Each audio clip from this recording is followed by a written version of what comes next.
yaradan kadir kudretli zibbar. Ya yaradan kadir kudretli zibbar, armanı koymağın yadır zelazim.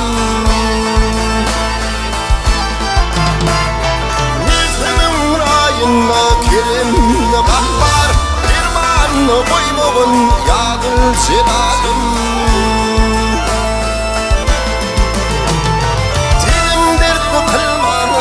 Ödümle ağlas, gönlüm dinlet koyma arzu yalnız. Fadıma duş etme lavardı mehtes, azminle koymağın yadır zelalim. Yadır zelalim, ya mehrivanım, azminle koymağın yadır zelalim.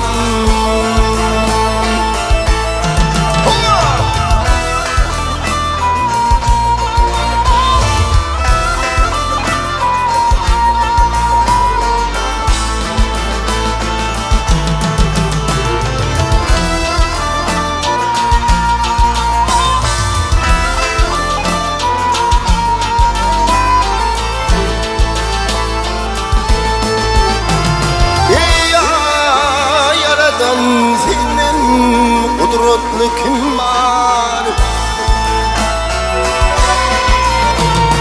Ya yaradan senin kudretli kim var?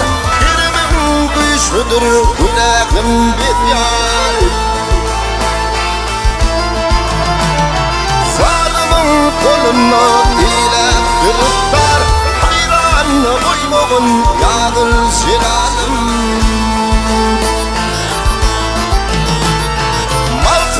Şerheyul-Hafan'ında gayrı dönür arman koyma zanımda.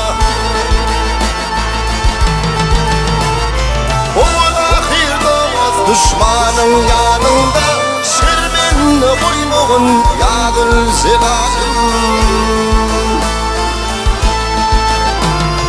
Yadır zelalim, ya mehribanım, şermenle koymağın yadır zelalim.